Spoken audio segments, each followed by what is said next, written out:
अस्सलाम वालेकुम, मैं हूँ सुमैया अदनान और आपको वेलकम करती हूँ अपने चैनल पे। आज मैं आपके साथ एक ब्रेकफास्ट की रेसिपी लेके आई हूँ जो कि बहुत ही इंटरेस्टिंग होने वाली है। आज हम बना रहे हैं ऑमलेट, वो भी मैक्रोनियों का और अंडों का, और इसमें हम वेजी भी इस्तेमाल करेंगे। तो टाइम ज़ाया किए बगैर इसको स्टार्ट करते हैं।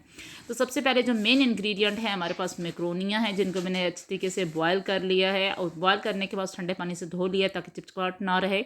और हम जो वेजी इसमें डाल रहे हैं, सब्ज़ प्याज, सब्ज़ धनिया, सब्ज़ मिर्च है, शिमला मिर्च है, गाजर है, बंद गोभी है, और 3 अदद अंडे लिए हैं। ठीक है, उनको हम कर लेंगे, फेंट लेंगे। ठीक है, अब हमने क्या करना है, जितनी मैंने सब्ज़ी थी रफली काट ली थी, तो उनको किसी में चॉपर में डालते हैं और अच्छे तरीके से इसको बारीक चॉप कर लेते हैं ताकि बच्चों के मुंह में जायका ना आए कि कौन सी वेजी हमने इसमें इस्तेमाल की है।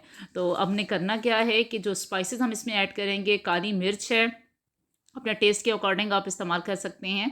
काली मिर्च मैंने इसमें डाली है, हाफ़ टेबल स्पून नमक डाला है, ज़ीरा चुटकी है, और दड़ा मिर्च मैंने हाफ़ टेबल स्पून इसमें इस्तेमाल की है। आप चाहें तो इसमें और स्पाइसेस भी इस्तेमाल कर सकते हैं, पर बच्चों ने खाना है तो बच्चों के लिए ये इनफ है। अब जो वेजी मैंने चॉप की हुई थी वो इसके अंदर डाल दूँगी और इनको ऑमलेट को मिक्स कर लेंगे, कंबाइन कर लेंगे, ताकि जो स्पाइसेस हमने ऐड की हैं वो भी ऑमलेट में शामिल हो जाएं। अब हमने क्या करना है, 1 से 2 मिनट के लिए फेंटने के बाद हमने एक पैन लेना है और पैन में तकरीबन हमने 2 table spoon cooking oil add करना है।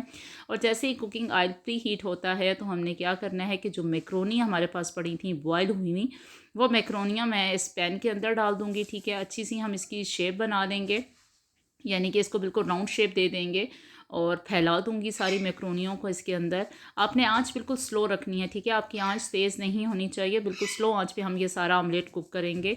अब जो फेंटा हुआ मिक्सचर था अंडे का, वो मैं इसके अंदर शामिल कर दूंगी। ठीक है, आपने शामिल ऐसे करना है कि आपने ऊपर इसकी सारी अच्छी तरीके से तह लगा दें ताकि पूरी कोटिंग होनी चाहिए ऊपर, और चमचे की मदद से हम लोग थोड़ा सा इसको प्रेस भी कर देंगे ताकि अंडे का जो मिक्सचर है वो नीचे की तरफ भी जाए और सारी मैक्रोनियाँ इसके अंदर डिप होनी चाहिए, तभी ये अच्छा सा ऑमलेट तैयार हो जाएगा और बिल्कुल एक पीसी की शेप हो जाएगी। तो बच्चे बहुत शौक से खाएंगे क्योंकि हमने इसमें कलरफुल वेजी डाली हैं, गाजर, बंद गोभी और सब्ज़ प्याज, धनिया वगैरह। अब मैं क्या करूँगी, तकरीबन 4 से 5 मिनट के लिए इसको मैं स्लो आंच पे ऊपर ढकना दे के रख दूँगी। तो 5 मिनट हो चुके हैं, चेक करते हैं। तो माशाल्लाह आप देख सकते हैं कि धुएं से अंदाज़ा लगाया जा सकता है कि कितने अच्छे तरीके से हमारा नीचे से प्री हीट हो चुका है, हमारा नीचे से तैयार तैयार हो चुका है। तो अब चमचे की मदद से इसके मैं एजेस ज़रा ठीक कर लूँगी और उसके बाद हमने एक प्लेट लेनी है और प्लेट की मदद से हम इसका रुख चेंज कर लेंगे। तो ध्यान के साथ मैं इसका एक रुख चेंज करूँगी और पैन में ऑलरेडी हमने ऑयल डाला हुआ था 2 टेबल स्पून, तो इनफ है। हम और इसमें कोई किस्म का ऑयल नहीं ऐड कर रहे हैं। तो हम बिल्कुल एहतियात के साथ अब इसको पलट देंगे ताकि इसके दूसरा जो साइड है वो भी अच्छे तरीके से कुक हो जाए। तो आप किसी भी चमचे की मदद से हम इसको प्रेस करेंगे। ठीक है, किसी किस्म का कोई कच्चापन नहीं रहना चाहिए। और वैसे भी हम स्लो हीट पे बना रहे हैं तो हमारे मैक्रोनी वैसे भी बॉयल हुई हुई थी, तो ऑमलेट हमारा जल्दी से कुक हो जाएगा। पर हमने वैसे भी इसको 4 से 5 मिनट स्लो आंच पे कुक होने के लिए रखना है।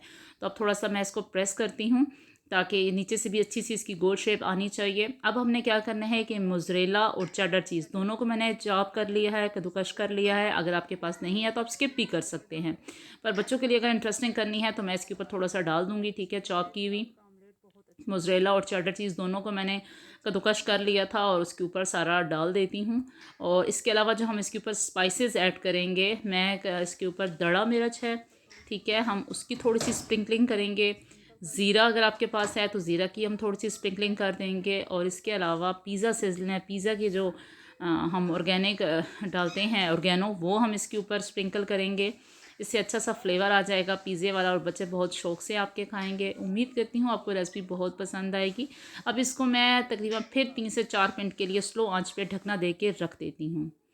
तो 3 से 4 मिनट हो चुके हैं, तो ढकना हटाते हैं और देखते हैं। तो माशाल्लाह आप देख सकते हैं कि हमारी जो चीज़ है वो अच्छी तरीके से मेल्ट हो चुकी है और हमारा ऑमलेट यानी कि मैक्रोनी ऑमलेट मुकम्मल तौर पर तैयार हो चुका है और नीचे से भी कुक हो चुका है क्योंकि एजेस उसकी साइड से अलग हो चुकी हैं। तो अब हम इसको डिश आउट करते हैं।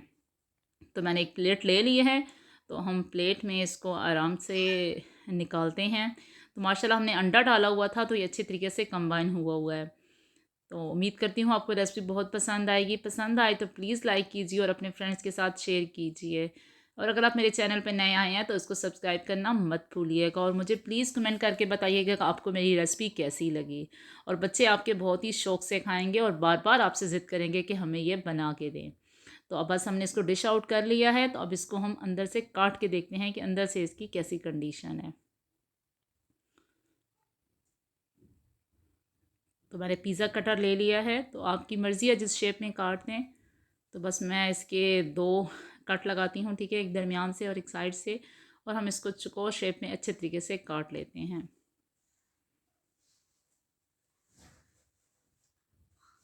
अगर मेरी वीडियो अच्छी लगे, रेसिपी अच्छी लगे, तो प्लीज़ अपने फ्रेंड्स के साथ ज़रूर शेयर कीजिएगा। तो माशाल्लाह आप देख सकते हैं कि कितने अच्छे तरीके से ये कुक है अंदर से भी, और इसका ऊपर से भी इतना अच्छा कलर आया है।